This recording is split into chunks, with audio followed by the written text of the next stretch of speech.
start crying to set the stage. So these were things you may have forgotten, may have wanted to forget. President Carter is in office, Tip O'Neill's the speaker. Laverne and Shirley's the #1 show on television. We just had the passing of Shirley. And Earth, Wind, and Fire is at the top of the charts. Wicks and Rowe were trying to wreck the Celtics, but they wouldn't be around very much longer. And as the slide tells you, you could buy a Cadillac for $14,000. It got 12 miles to the gallon. Gas cost 65 cents a gallon in February of 1978. That would change. Mike Dukakis was the governor. He'd be unseated by Ed King later in that year. And none of us needed disco quite yet. Internationally, Stephen Biko was going to change the world in South Africa. Apple is just bringing their products forward, and the Concorde is doing its thing, going back between New York and London. Bruce Jenner hadn't met a Kardashian, and OJ was a punchline. Quite different, and nobody had a turkey. January '78 had quite a lot of snow. I do remember this quite vividly. We missed a lot of school already. Again, it's not just a punchline that I can't do trigonometry because of snow. There had been a blizzard in the Midwest that killed 51.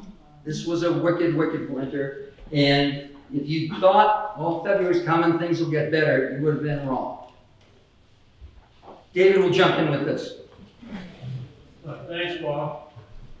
So I want to dispel something that seems to be cropping up a lot lately, and that is that the blizzard of '78 was surpassed by the blizzard that we had in January of 2018, specifically January 4th. And people will point out that the tide height at Boston on the tide gate was actually higher in the January 2018 storm than it was in the blizzard of '78. And that is true. But there's no comparison between the blizzard, frankly, and any other storm that has happened since. So 45 years, and this particular storm stands out as the benchmark storm to be compared to any other storm. But so far, the blizzard of '78 surpasses everything that we've had since. Okay? So the expected height for a tide was 11 feet 5. And that's that circle tide. Yeah, that's, could you go back? In 18, Bob, sorry, go ahead. Could you go back there, right there? So, there were two major destructive tides in the blizzard of '78. The first tide was at about 10 o'clock at night. It was a Monday night, and I lived on Rebecca Road with the family, and we knew there was going to be a major storm, but nobody, I don't think, realized how awful it would be. So the first tide was a 10.2-foot tide. The tide on February 7th at 10 o'clock in the morning, approximately 10 o'clock, was an 11.5 tide. So just remember that, 11.5 tide. Both tides were very destructive. Okay. Here's your chart for the 18th storm. So, Here's my little, that's your line here. yeah. So you're looking at, it's hard to see, I know, but you're looking at the tides for January 2018. And this is significant, that yellow bronze arrows pointing to the tide on January 4th, 2018. It was high tide around noontime that day. But tide height that was predicted for that, in other words, calculated about months before, was 12.1 foot. So over a half a foot higher. So the blizzard of '78 produced a tide about 15 feet on the Boston tide gate. This storm in 2018 produced a tide just a bit more than that, roughly the thickness of a piece of thin cardboard, higher than the blizzard of '78, but it had that advantage of half a foot being higher this time. That's very significant. There's no comparison between the storms either in terms of the location, the wind speed, the direction. In the blizzard of 78, there was a very hot, strong, high-pressure area up in eastern Canada. And the low pressure from the blizzard was sitting down off of Nantucket. And when you have a high pressure up here, a low pressure here, those two wind flows being released directs huge amounts of wind in. I think probably the wind speed at Scituate may have come close to being, in some gusts, up to 100 miles an hour. Okay, Bob? So these are just some predictions and some comments about the blizzard. I don't think we need to spend much time on that. Okay, this was the prediction, and then this was the report of the day after. The day after, this one at the bottom is kind of interesting. I'll just read a little bit of it. At 8 a.m. Tuesday, February 7th, the greater Boston metropolitan area forecast was revised to call for up to 24 inches of snow from this storm. The Weather Service Forecast Office, Boston, statements containing strong appeals to the public to simply stay at home. So, the point of all this is that the National Weather Service did a very good job in predicting this storm, but even they were stunned by the strength of it and the damage. Okay? This is the report that data comes from. We'll keep going on that. Go with your charts. Oh, yeah. You're not done yet. So this is kind of interesting. On the top right is the recording, the bar graph trace from the Gates Intermediate School. And I got this from a good buddy of mine. I taught at the elementary school in those days, but this was the barometer that Charlie Lindgren set up, and he did this throughout the school year. And it recorded the actual barometer reading for the blizzard of 78 because Gates School never lost power. So that's what you're looking at on the top. Notice the big dip and then goes up. The bottom one is a recreation of the Great Portland Storm in 1898. We don't have an actual reading from that, but it's easy to recreate it, knowing what the barometer readings were at the two life-saving stations in Scituate. And this is the actual reading from the Boston time gauge for the is that the blizzard? Yes, this is the blizzard. The blue is the prediction. The green is how much higher it was than the prediction. And you can look at that. Just go on the Boston time gauge. But if anybody wants to know how to do that, I can tell you after the program. Okay. All of these people bought Legendary Locals, Dave. They know Charlie. Here is again, another bar to see just how high 78 is compared to anything else that ever happened. Here's some the facts of the matter, so to speak. This is a summary that we put together, again, 5 years ago for that anniversary. 10 a.m. light snow, 33 hours of snowfall, 400 volunteers shovel off the T-tracks, 3,500 stranded on the highway, 5 lost in the Can-Do, 2,100 coastal storms, or houses on the coast destroyed, $1 billion estimated storm cleanup. Right. Again, whatever blizzards we've had since, they don't hit those numbers. Mr. Scott's going to jump in. What I'd like to do is just give you some facts of the impact the storm had on Scituate. These are perhaps statewide, so I'll try to be brief.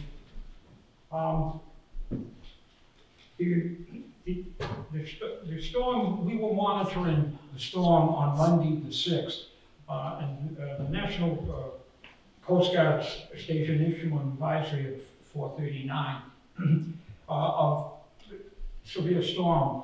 So at that point, the selectmen were in an executive session dealing with some personnel issues. And so myself and Anthony Antonello, who was Director of Public Works, banged on the door and said, ladies and gentlemen, there were Rose, who was selectman at that time, we think that we've got a storm coming, we better start preparing for it. So that was the beginning of our involvement in that. The evacuation of the coast began that Monday night. To give you an idea of the concern that everybody had. The roadways, particularly along the beach areas and so forth, we were able to start cleaning them up so that we could get rescue vehicles in there. We started that on Wednesday morning. An evacuation center was set up at the high school, and initially it had over 300 people in there. There were an estimated 100 homes were completely destroyed. 500 homes were severely damaged. In terms of the infrastructure of the town, we had a total of $7.5 million in $78 dollars. So $6 million in foreshore structures, 410 of just debris clearance. We spent over almost $500,000 in what they call protective measures. These were overtime for police and fire and those kind of people. The area east of 3A was shut down at the 5 intersection ways, Henry Turner, Bailey, Booth Hill, so forth. Those 5 roads, you couldn't get into Scituate without showing the registry cops and the state police at that point. And that lasted for, I'm going to say, almost a week, I believe. The bridge in Hammerock, the 2 bridges in Hammerock were also blockaded. And then the other thing is we have the National Guard along the coast, particularly Surfside Road and some of the other areas, where you couldn't get into, you couldn't even get in there if you were a resident. You had to show that, if you were a resident of Scituate, you had to show that you had property, because we did have some small samples of looting at some point, nothing major type thing. And an aid center was set up in the town hall, manned by Jerry Dwight and Mr. Antonello, Superintendent of Public Works. That lasted for the first 2 days, and that lasted around the clock. In other words, there was somebody in the town hall 24 for 2 days, and then for the next 2 days it was 16 hours. Then a disaster center for people whose homes had been destroyed was set up in the central school under the direction of Jack Carroll, who was the treasurer at that point. So those are some of the facts of what the damage and the severity of the storm. And I don't want to ever have to live through it again. Paul's story of the National Guard and locking you out of neighborhoods is a story I didn't include in here, because Betty Foster, who was at the lighthouse during the blizzard, always tells the story of returning. She was nursing at South Shore Hospital, and she hadn't been to the house. She managed to get off the point before it got impossible to get off the point. And National Guard stopped her and said, "You can't go down there." She said, "I'm going to go down there." And the young girl in National Guard uniform said, "I'll stop or I'll shoot. You'll have to shoot." They made it to the house. Here we go.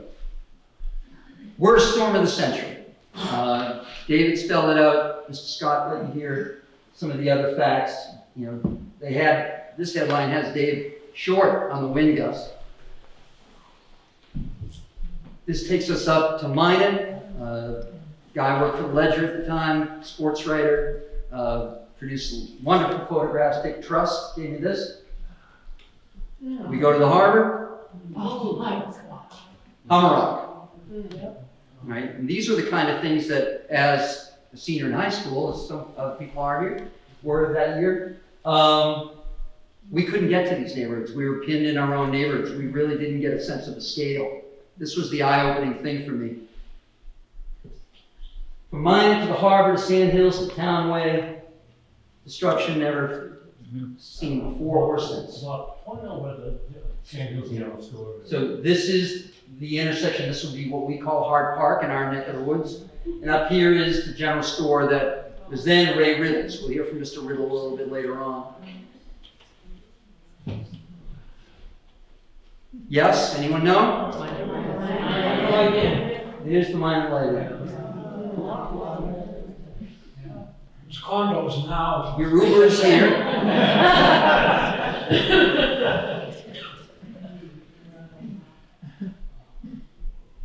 We're in the harbor. We're on Sand Hills. Sean Harris delivered to that. Back in the harbor. And when I try to describe this to young people touring the lighthouse, I say we had bathrooms and we had chimneys. And there wasn't a whole lot else.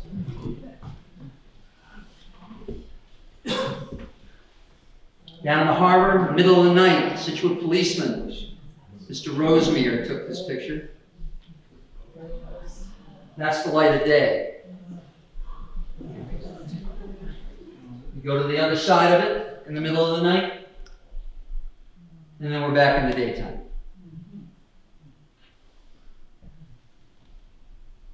Museum Beach. And the Associated Press goes up to Glades Road and broadcasts that photograph around the country.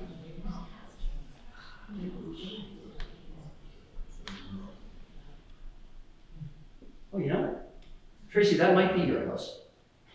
I said this picture wasn't here, but I think that's your house, Tracy. Yeah.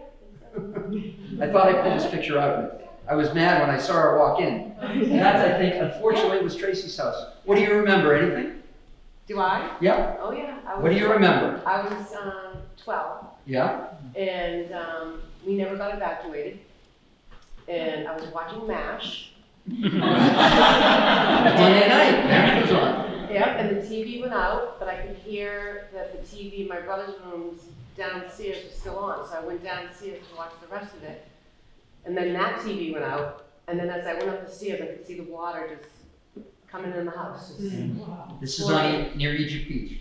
Yep. And then I'm glad. I'm so happy with myself right now that I didn't pull this up. Thanks, Trace. yeah, crazy. This takes you to Rebecca Road, looking down towards Dave's house. This house, Dave shared with me yesterday. Oh, there's my button. Here we go. Oh, I want to go back. Oh, I'm going the wrong way. Here we go. This house, Dave said he went out to walk out the next day to try to get some breakfast, 2 days later maybe. By the time he made it back, they had a gigantic backhoe that had put it back in place. House is still there. House is still there. It's up on stilts now. Still on Rebecca Road.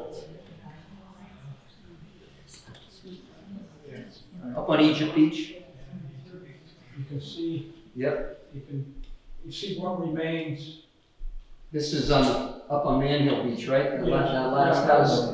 You'll see that again from another angle in a That's minute. all that remains, and it shows you the public size. Yeah. We go to the lighthouse, which suffered really the only damage it's ever really suffered in the 200 plus years now. And Mrs. Laidlaw wrote out her little description of what had happened. The historical descriptive sign, I'm starting in the middle, was broken in 3 pieces, and the electric pole came down and ripped the electric service off of the house. We were very lucky because we didn't have any water damage in the house. All water was shut off in the house and the heat, so the pipes wouldn't freeze. That was restored in April. Betty Foster maybe didn't want to go back. Tons of beach rock from around the house and tower. Have to replace electric current to the tower before we can light it.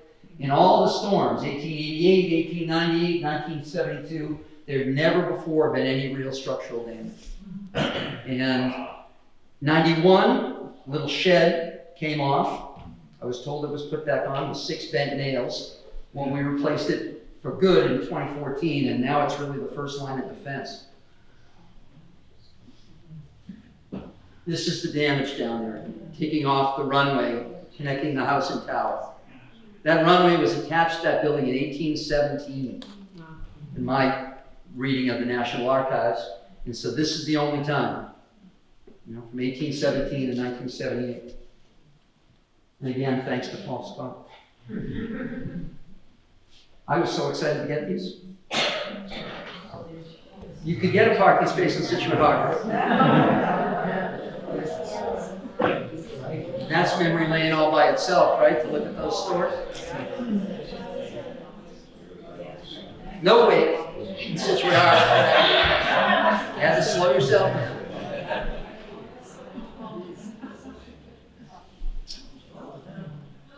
This is up off Hadley Road.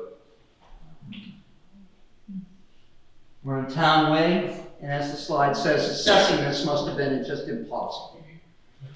Right? In one story, a homeowner on Town Way describes being able to push his entire house over with a finger. That there were neighborhoods underwater. Go ahead. No, I just wanted to see the people there in red. Yes. That is my son, that is myself and my son. How old were you? 8. There you go. Take your kid to work day. It was different. You mentioned there was only 3 people allowed to travel around town. I forgot you. I saw it. I had to change I was in that. the town truck talking on the microphone. On the payroll? Yeah. We'll let that be. All right. I'll change it. Yeah. This is down at the bottom, I think, of 10th Ave. Yeah. Maybe a little further up.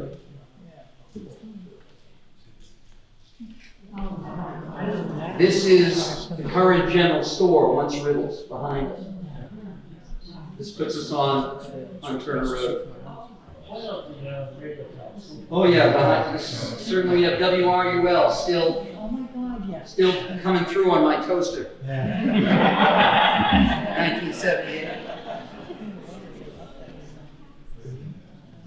Still on Turner Road, just a block or so down from the store. And then the cleanup starts. You can see 54 Oceanside is the fine print over here. Oh. There we go.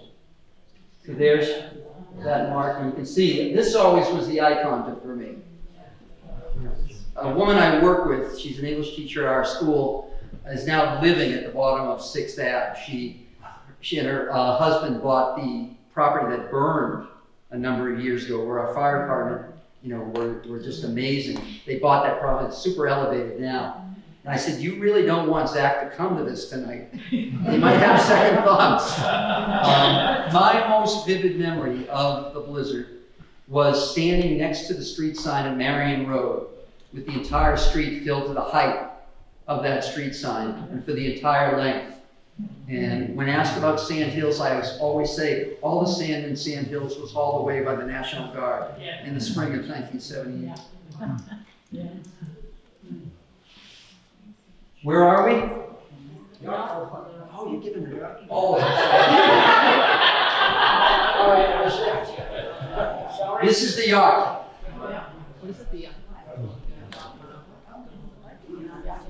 This is an amazing photograph. This is the mouth of the South River closed by this storm. We were chatting about it as you guys were coming in, and Paul says the cliff, as it was falling away, was being wrapped around the mouth of the North River and into this mouth. When it was dredged, who dredged it, all still a mystery. I just remember first seeing this and just being shocked, like, how did I not know about this? One of the most famous photographs of the blizzard. It mentions here in the slide that this had a very, very prominent place in a major museum in Washington that has been since shut down, the museum. put together by the founder of USA Today. A lot of New England connections in it. When my daughter was in school in Washington, it was the must-go-to museum for me. They changed stuff up, and I found it fascinating. First place I was able to touch a piece of the Berlin Wall. And it's been moved because a college bought the building. So they had to find a new home for it. They haven't yet. But this is given an enormously prominent place in that museum. Kevin Cole got someone to put him up in a helicopter.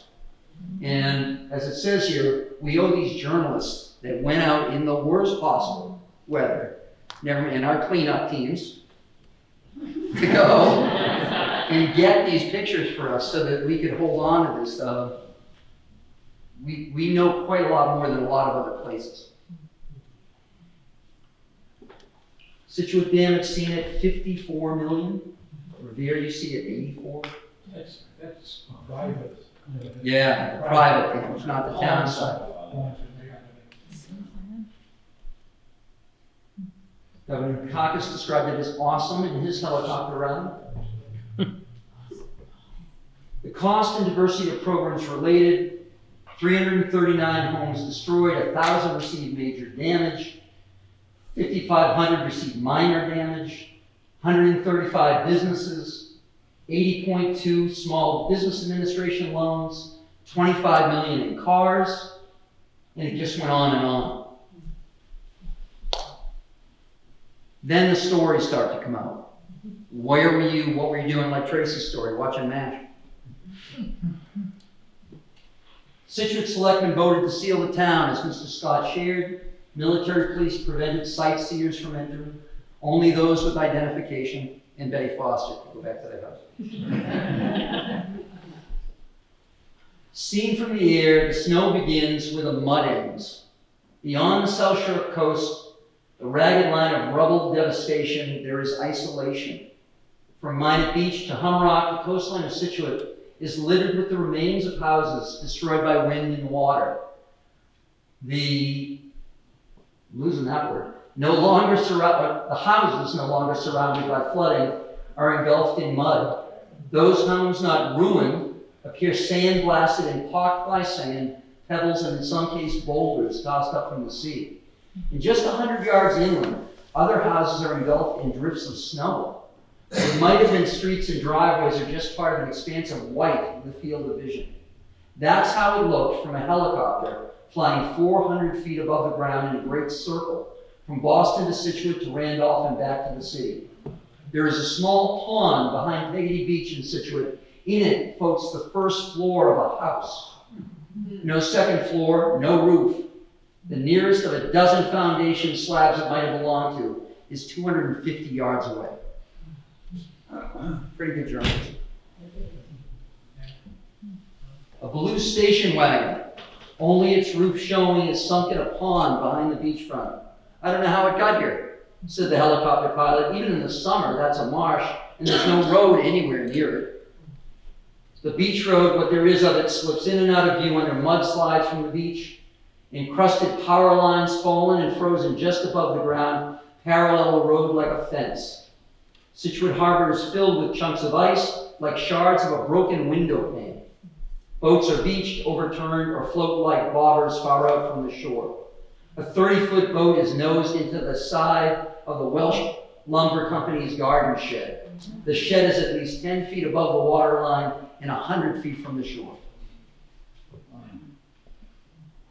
An oceanside drive in Scituate. Sand was nearly 6 feet deep. This is my memory being validated. It's not gone yet. More than 70 homes in a 3-mile stretch on the ocean front from Scituate Harbor to Minot had fallen victim. Gil Patterson was the chief. One just has to look down the street and see what the storm has done. It is unbelievable and beyond expression. It's only a miracle that the sea didn't take hundreds of people from their homes. This is Mr. Scott's shot at Man Hill Beach. This is 1976. That's what's left.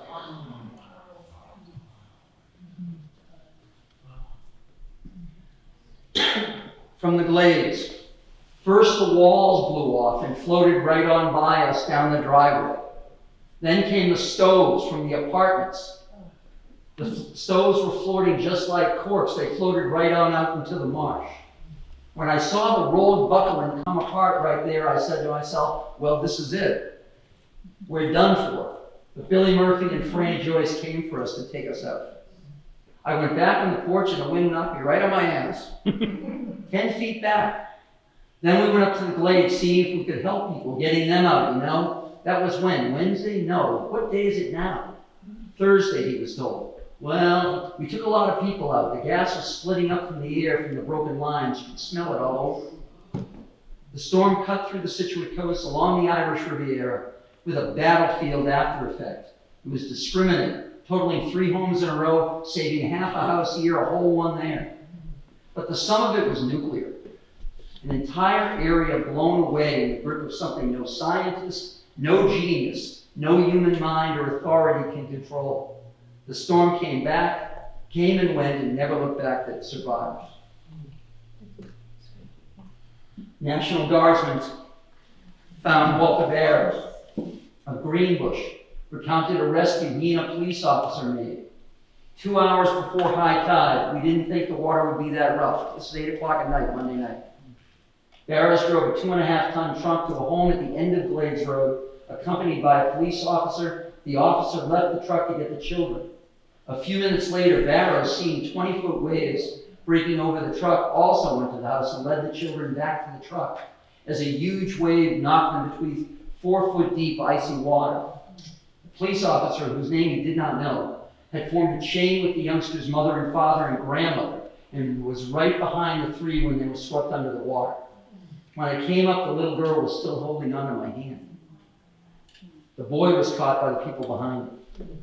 That couple came and spoke to me at the church last time I gave this talk. They were there that night. This is our Ray Riddle story. He thought he had seen it all before, so he decided to ride it out in the storm and brought his tenants down from the apartments above.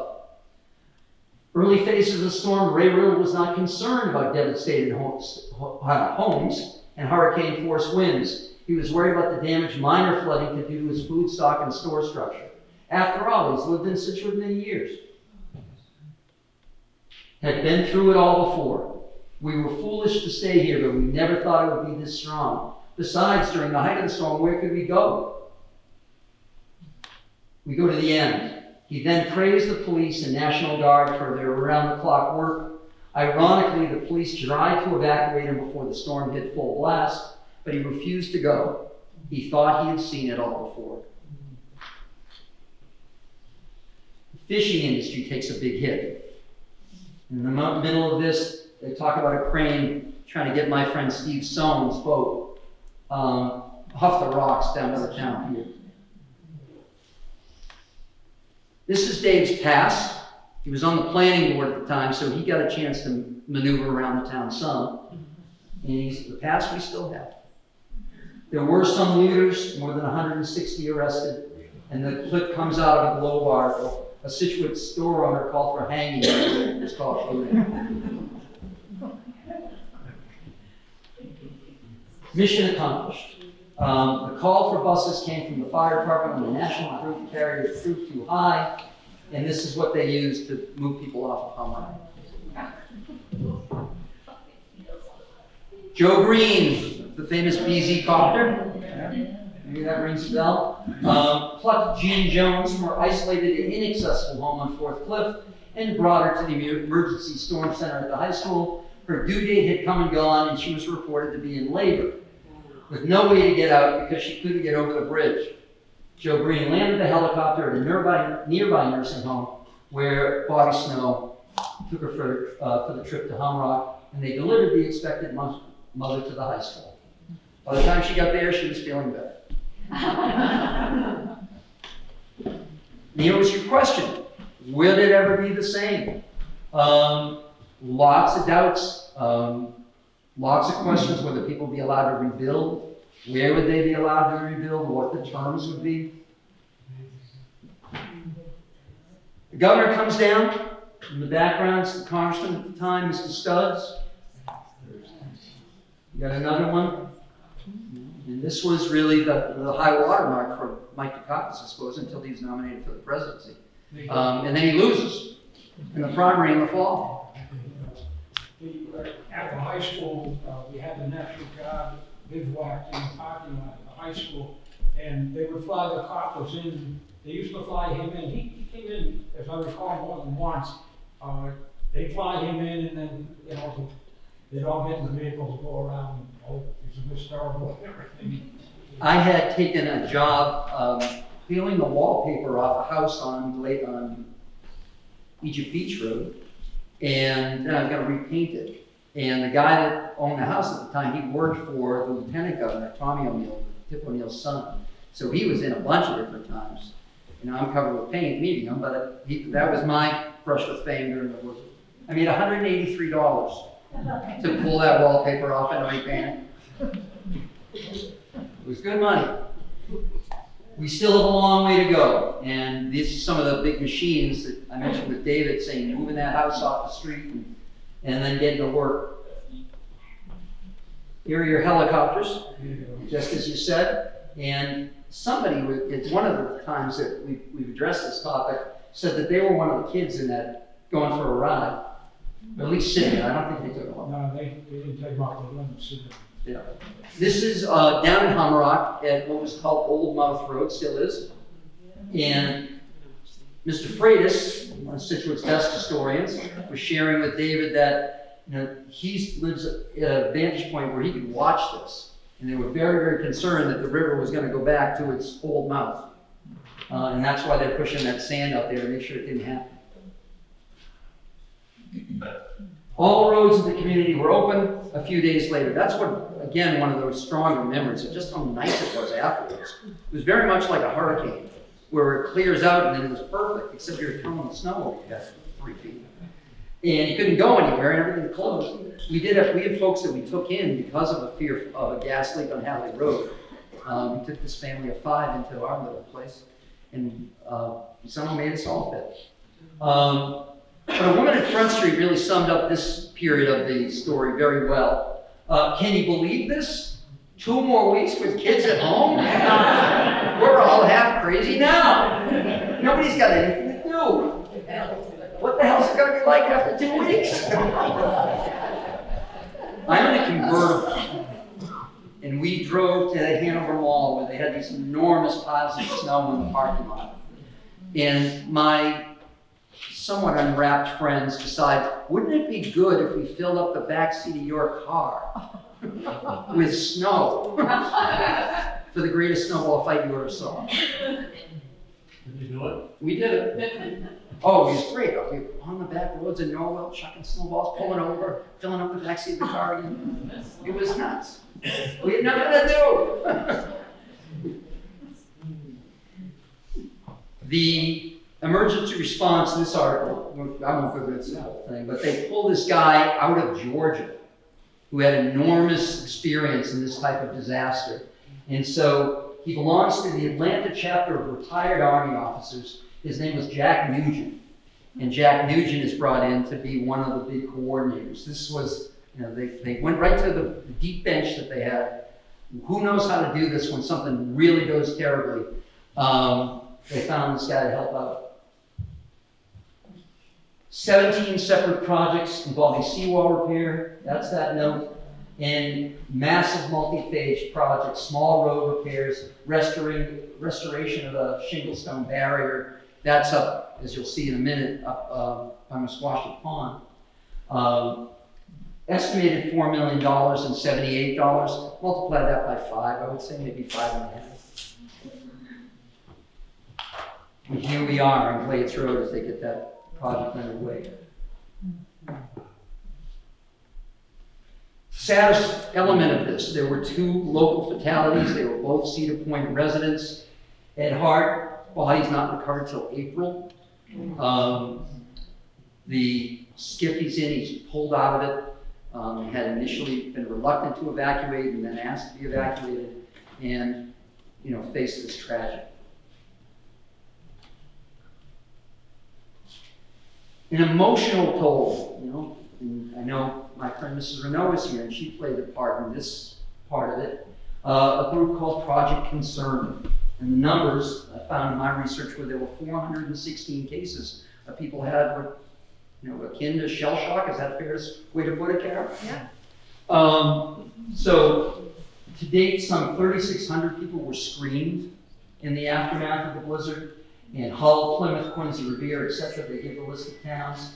Depression, also often coupled with agitation, has been the major problem. I don't know that as a kid I would have considered this, but this is something that was another element of the story, that all this material that was so generously shared led to this kind of revelation for me.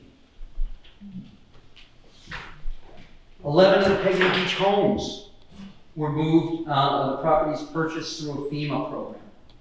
And maybe some of you remember the floating of them into the harbor. Those were, I know, located next to Jenkins School. I don't know where the other one went. And Mr. Nellis was central to part of this, David Nellis. This is a Hummerock shot before, and that's a Hummerock shot after. Everything's moved. I don't know what that is, that elevation is, but it's not much. Here you have, as I mentioned, this the Squashket Pond shot. This would have been before, from 1976. Yeah, and this is coming. Right, the Shingle Beach was in grave danger of total failure. The late Bob Corbin used to be quite eloquent on the way that in 1851 this had broken through. Tides ran across Hadley Road and all the way to Hollitt Street. That's a picture taken by Officer Roseman from the corner of Gannon and Border Street. That's all that water coming across and coming at the Gulf too. Everybody know where we are? Yeah. I was thrilled to find this one too. His wife was really generous about sharing these when we were getting this stuff together. Home for more than 600 residents. This is why we didn't go to school. Not all people from babies have made a bed in one of the corridors of the sprawling two-story high school. Many of them use the shelters as temporary headquarters. A score of dogs of all breeds and sizes were tethered. Homeless cats' cartons were provided to their owners. Jay Crowley, Scituate's Red Cross chair, reported that a bird was brought in his cage. Faith Bowker, who was at the church when last time we gave this 5 years ago, we gave her the floor for a bit to share what her role was in it. And Angela's Supermarket, Scituate Harbor, disposable diapers, dog and cat food, all of these things. Mr. Chesia, tell me this part. What did your dad do going to the schools? He had to clear them all out so you could get into it. Right? And why did they need to clean them in? Because they had all sorts of milk and all these other supplies in the schools that they tapped as part of this. Sorry to put you in the spotlight. Countless gallons of coffee. Remember, the high school has exactly one payphone. Exactly one. A vintage 1950 American history film was shown to the auditorium. Youngsters slept at the high school playing basketball. Mrs. Crowley said there were fewer problems at the evacuation center. At least 4 public health nurses were on duty. Shortly before midnight, most of the youngsters and oldsters were curled up in blankets. A few newly blossomed friendships were in evidence. Young couples could be seen walking through the corridors holding hands. Insomniacs, or those people too upset to sleep, sat in small groups. One payphone was available to the hundreds. Again, a sea change 45 years later. There are roughly 25 phones in my room every minute of the day. Rental housing became a real issue. How could it be? Both of these articles had the selectmen and the Department of Public Works asking, reaching out, who has a place for these people? There's another article that noted this lapse of a program that provided clothes to this place. It lasted for a time and then fell out. The photograph on this was scavenging for clean laundry. as this close sees what basics were really in doubt here for some people. Some of the National Guard using the high school chalkboards to express their heartfelt gratitude to the people of Scituate for the unselfish cooperation and unparalleled generosity extended to the National Guardsmen during our mobilization. Military Police Company, similar letter. Battalion 104th Infantry. And flowers and a decorated heart to, I know this is Faith Bowker, and I really deeply apologize that I'm forgetting the other names. The one on the left is Carol Burns.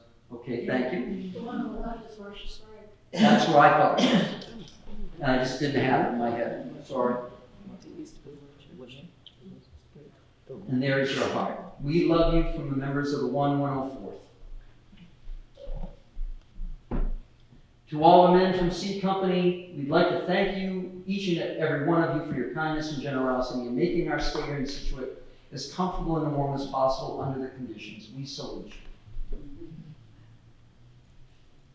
Thank you to the Scouts for doing their part. And Bill Sexton, anytime I can, I'll give Sexton the last word. His brilliant cartoon thanking them all. Scituate made it back. Changes were more than just cosmetic, just Band-Aids. Buyouts, updated infrastructure plans and building codes, communication networks were improved. The townspeople got a lot better at preventing disaster. When the warning comes down, people take it seriously. Our neighborhood has an amazing setup that could be the model for any neighborhood that wanted one in terms of helping each other out in a pinch. New seawall costs $800,000. It's paid for itself many times over at this point. One other unforeseen consequence, though. We should have seen it coming.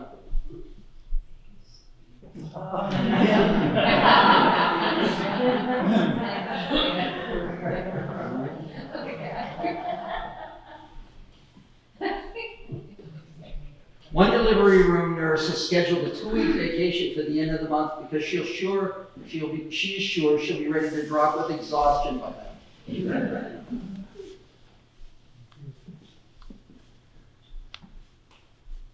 Some people didn't get it though. Up in Essex County, there were skeptics.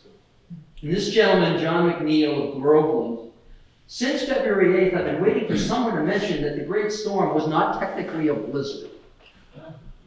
Crank.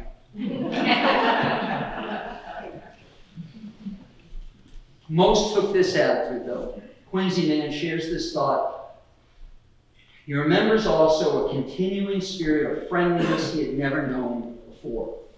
It was just great, the way everybody wanted to do something for someone else. And that's your headline. When the Globe can publish again, they put our light on it with the caption, "Unbowed."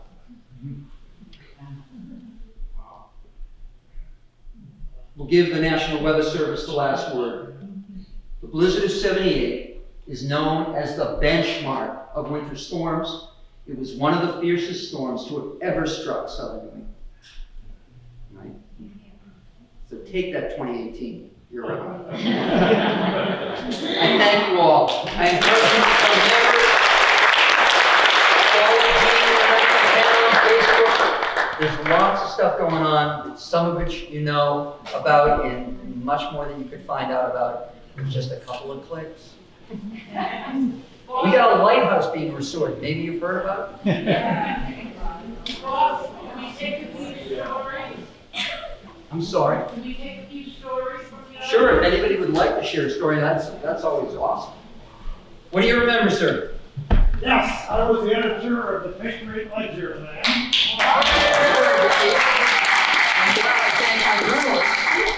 It was my first day on the job.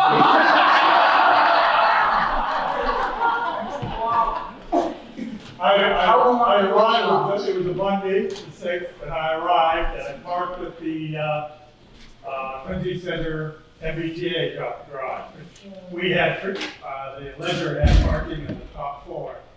I think it was the 5th floor of the garage. And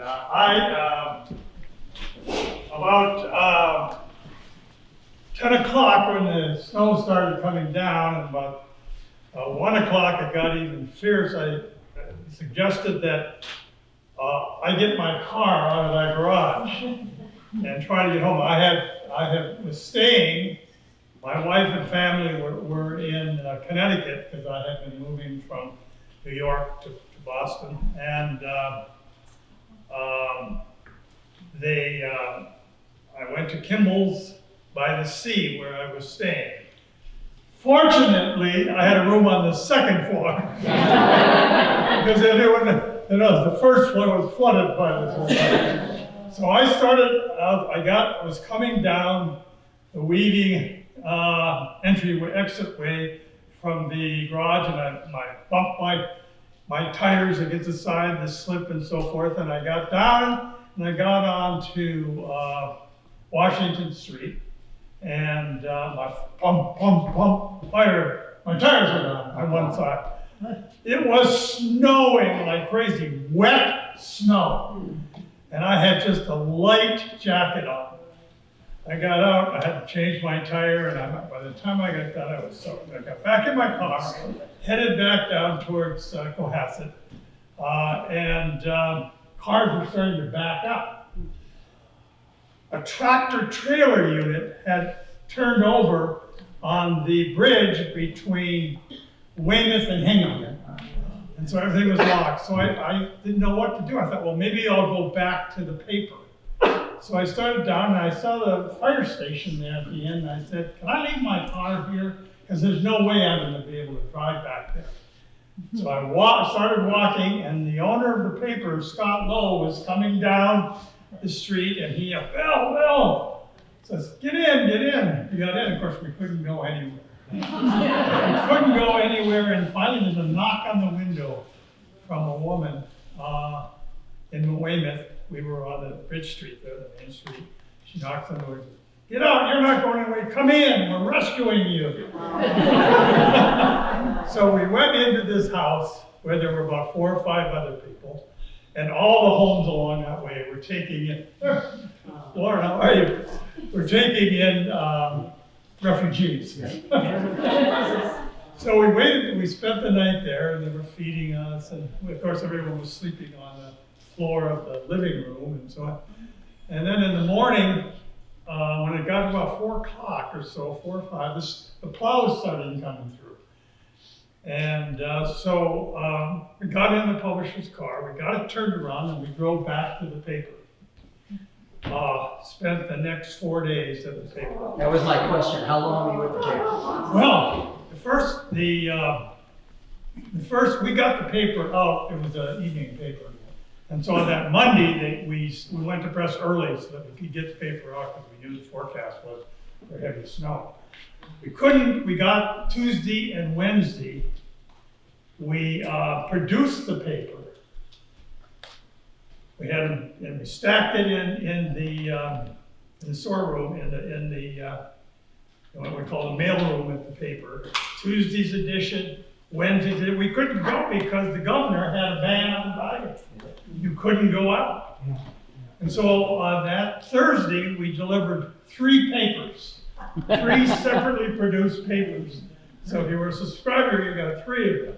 Now it's one of them. Yeah, and then we went to the, trying to get, This is your paper? yeah. We had He's ready. I couldn't remember that. That's your paper. Well, we had photographers all over the South Shore because at that time the Ledger was pretty large. And we have 4 editions of the paper. One was the Quincy away from Braintree section, and then we had the South Shore divided into 2 editions. One covering down to Scituate and that area, and then beyond that down to Plymouth. And then we had an edition west So we had all 4 of these editions coming out in three separate papers, and then the convenience stores and the single copy outlets. We had to keep refreshing them because they were running out. People were getting them for souvenirs. Anyway, I got a call on the Tuesday from the manager of the Kimball's by the Sea, saying, "We just took over your room." I said, "What?" "Yeah, refugees, people that were flooded out of their homes, were putting up on the 2nd floor because that's where my room was." I said, "Well, what are you going to do with all my belongings?" "We're putting them in the closet and locking them up." So anyway, it was an experience that said you never forget. We are also lucky to have you. Fun story to tell. Yeah. They opened the central school for people who had trouble, and one of the things they were doing was giving away clothes. So they asked everybody to bring clothes. Well, Dr. McKinney, who was our superintendent of schools at the time, was working there. When he went to get his coat, it was gone. They gave away burning your They gave it away. All right. Go ahead, please. So one quick story, that's my mom, Janet, Kevin McCarthy, we lived at 27 Oceanside, so the corner of Oh, Kenneth and okay, yeah, you were Oceanside. educated, didn't We're in you? that area there, where there was no houses across the street, we were across the ocean, but that's the area where there's just seawall. So I was away at college at the time, I was at Southeastern Mass University, and so you have no idea what's going on. Power was out, we're up to our ears in snow, so we're partying our brains out. We haven't had school for at least a week. So, like you said, the skies cleared out, all the roads were shut down, so you weren't allowed to travel. Of course, there was no telephone communication. We didn't have, so you didn't know what was going on. So we finally got some power at the school, and the TVs came on, and Jorge Quiroga was standing in my front yard doing a report, and I said, "That doesn't look good." So they started the helicopter. Party hard enough, like. Jorge Quiroga. So my friend of mine who lived on the harbor, lived across the yacht club there. We said, "We're going home." So we started walking, and we got out to 195 down there, and a Volkswagen bus picked us up with a couple of guys. I think it was Cheech and Chong. So we didn't last long with them because that was a little bit hairy. So we said, "Hey, we're good enough with you guys to build us out." And then a doctor ended up picking us up. So he had a pass to travel. And it was interesting because he was going to Marshfield. So he said, "Hey, I'll take you there." But the same thing, we got there and had to drop us off at the North River because the National Guard was there and they had to show you a license to get in. So I said, "All right, where are we going?" I said, "They got to be at my cousin's house." Yes. So just walked into town. Sure enough, there was everybody. I said, "Hi, how you doing?" And, it was wild times. Thank you. Anyone else? One thing that I remember Go ahead. particularly about it was on Wednesday, Monday, Tuesday, and Wednesday, the sun was so bright. Oh my gosh, it was such a good Just day. so bright, and I was coming out of the Wednesday Center office of the Ledger, and the snow was up to my chest. And all the things went, "Boy, where are my sunglasses?" Where am I gonna put it? That's what I almost. Go ahead, please. Well, we weren't in Scituate yet when the blizzard happened, but we were in Bedford, Mass. And I was 2 weeks overdue with my firstborn. And You need Joe Green. well, my husband, he worked for UTI at the time. Later he worked with Mr. Kinson.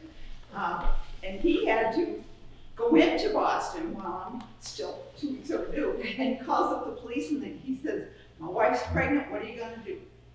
"Take her out by ski mobile." That's a twist. Yeah, I know. He got in, the only thing that was going on the roads north of Boston was the trash trucks. I hitchhiked DBW. How does your daughter Bobcat feel about that? I'm sorry, what? How does your daughter Bobcat feel about that? Yeah, that was, it was one ways.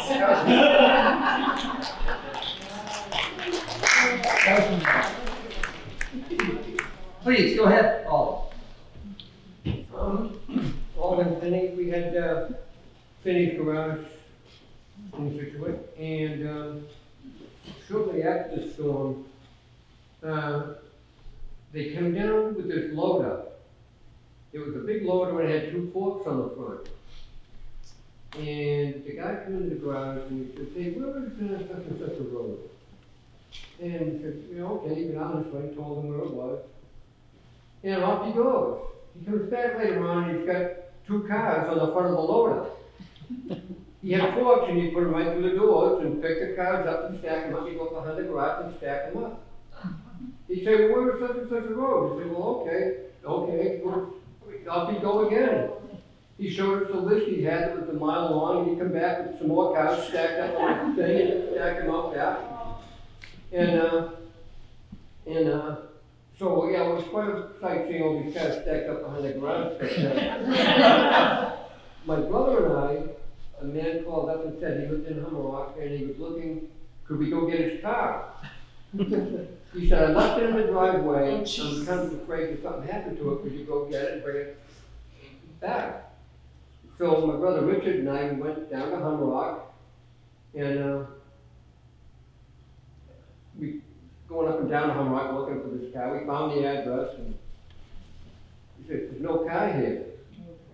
So we called back to the garage and he called me and he said, no, it's there, it's gotta be there. So we had this big steel rod that we used, started poking down through the stone. Wow. They could hear it, could feel it underneath the stone. So we went back to the garage and meanwhile the guy with the loader went back down. And Out of the mud. it was only about this high, but we stacked it up in the rest of them. Yeah, it was quite a, Oh my goodness. quite a thing. Thank you. Go ahead, Trace. Just how we left the house after, Yes. after match ended, well, it didn't. Yeah. Howard. So I came running up and I'm like, Mom! And I looked out, we all looked out into the driveway and we had 2 cars and they were floating. And, but my stepfather, wasn't my stepfather, whatever. He had a truck and he moved it, he went out in the water, drove it up further up the road. This is Alden Ave, Egypt Beach. Yes.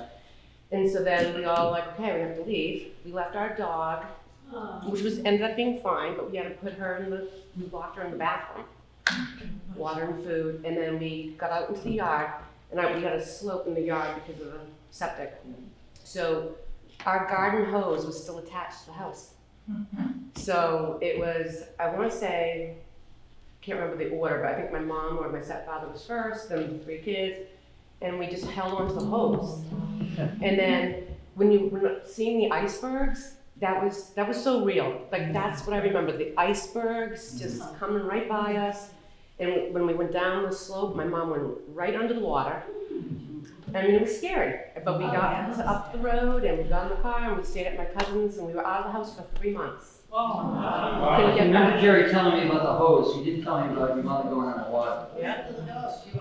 Brandy was fine. St. Bernard, she was fine. Yeah. Thank you, Tracy.